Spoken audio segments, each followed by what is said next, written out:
Bonjour à tous, bienvenue sur ma chaîne. Aujourd'hui, petit tuto sur comment convertir une image JPEG en SVG avec le logiciel convertisseur d'image Design Space de la Cricut Maker. Nous allons voir les trois méthodes proposées par ce logiciel et les utiliser au mieux en fonction de notre image et du rendu que nous désirons. Pour cela, nous allons ouvrir le Design Space et aller récupérer notre image. Donc il faut attendre un petit peu, selon la connexion que vous avez chez vous, ça prend plus ou moins de temps. Nous allons donc récupérer ici, faire nouveau projet. Voici donc notre espace de travail de Design Space. Nous allons récupérer notre image en téléchargeant, faire télécharger image, parcourir, et donc nous arrivons sur notre fichier d'ordinateur qui nous convient. Design Space peut convertir plusieurs fichiers, plusieurs styles de fichiers que vous pouvez voir ici, et surtout convertir de différentes façons. Donc nous avons la façon simple, la modérément complexe ou la complexe. Nous allons tester les trois pour que vous vous rendiez compte de la capacité de chacune. Donc nous allons commencer par la méthode simple, donc notre image est là, nous sélectionnons simple et nous faisons continuer. Nous avons donc plusieurs possibilités pour travailler l'image, nous avons donc plusieurs outils du moins. L'outil baguette magique, j'appelle ça, la gomme et l'outil recadré. Donc avec la baguette magique, nous allons pouvoir enlever en une seule fois et en un seul clic le fond de l'image, ainsi qu'après toutes les parties que nous ne désirons plus. Avec la fonction gomme, nous allons donc pouvoir supprimer des parties de notre image qui ne nous conviennent pas non plus. Donc pour cela, donc là, je refais retour. Maintenant, je prends l'outil recadré et donc là, en faisant un glisser, cliquer avec ma souris et je récupère juste une partie de mon image.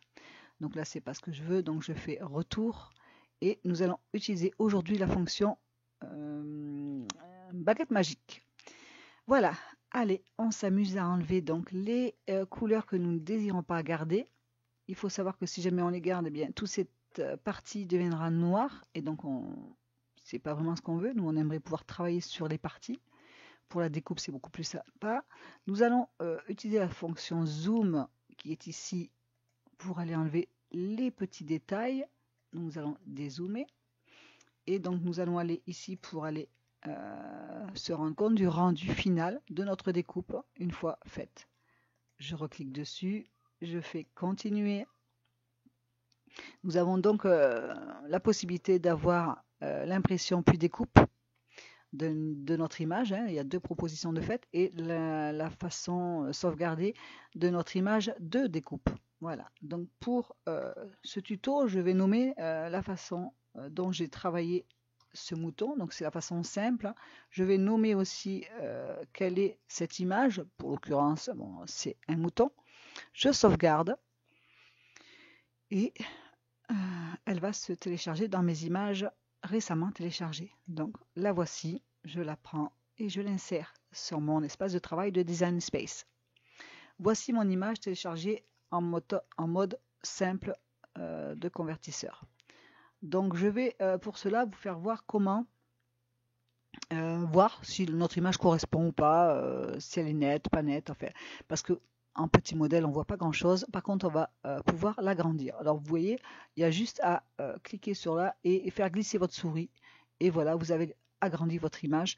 Il y a le cadenas. Donc, du coup, vous n'avez pas besoin d'appuyer sur la touche contrôle de votre clavier pour agrandir votre image. Vous avez juste à glisser ici et vous avez votre image.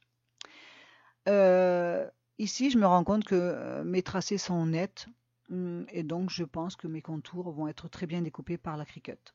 Je vais donc rétrécir mon image et aller télécharger un autre mouton, le même mouton, pour tester la méthode modérément complexe. Je prends donc mon image, je fais continuer, on fait toujours comme tout à l'heure, hein, on continue à enlever les couleurs que nous ne désirons pas, que nous voulons en transparence pour la découpe. Voilà, on va toujours utiliser le zoom pour faire les yeux, pour être sûr de ne pas mal prendre. Sachez que si jamais vous faites une erreur en cliquant, par exemple là, vous avez enlevé d'un coup tout le bord, bah, aucun souci, hein, il y a toujours la fonction retour qui est utile. J'avais pas enlevé ma bouche, donc tout va bien. Je regarde toujours ce que ça donne si je n'ai rien oublié. Hein. Là, bon, il n'y a pas beaucoup de choses, mais quand il y a beaucoup de choses, c'est intéressant d'utiliser toujours cette fonction-là parce qu'on pourrait avoir des surprises. Nous utilisons donc ce mouton-là car c'est celui pour la découpe. Et là, nous avons utilisé donc la méthode modé. Voilà, on va écrire modé, on va pas s'amuser à tout écrire. Hein. Modé complexe, on va dire que c'est toujours un mouton hein, pour le cas. Donc voilà, on sauvegarde.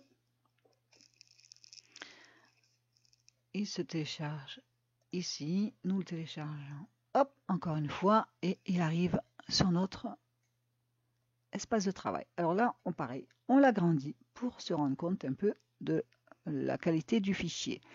Et en effet, la qualité ne me convient pas vraiment, parce que si vous voulez regarder vraiment de plus près, eh bien, on se rend compte que nous n'avons pas vraiment de belles courbes, de belles lignes comme pour le premier. Hein. Il y a beaucoup de hachures. Et ça, c'est pas vraiment ce qu'on veut, quoi. C'est vraiment pas joli du tout. La Cricut va vraiment beaucoup s'embêter à tout couper. Donc voilà. Donc non, pour cette méthode-là, je ne la garderai pas pour cette image-là en particulier. Après, vous verrez, selon les fichiers, ce sera à vous de vous en mettre, de voir ce qui vous correspond le mieux. Voilà, donc nous allons rechercher encore le mouton pour faire la dernière méthode, donc la méthode complexe. Nous continuons, il est toujours sélectionné la baguette magique. Je continue à désélectionner toutes mes couleurs. On va enlever les pattes en premier. Voilà, je vais encore agrandir pour enlever le rond blanc de mes yeux et le rouge de ma bouche. Et comme vous pouvez le voir, eh bien là, ça ne s'enlève pas trop bien. Oh là là, c'est pas net. C'est pas grave, nous allons quand même conserver ce fichier, faire continuer. Et donc là, c'est la méthode complexe. Et c'est toujours un mouton. Et oui, donc nous sauvegardons cette image.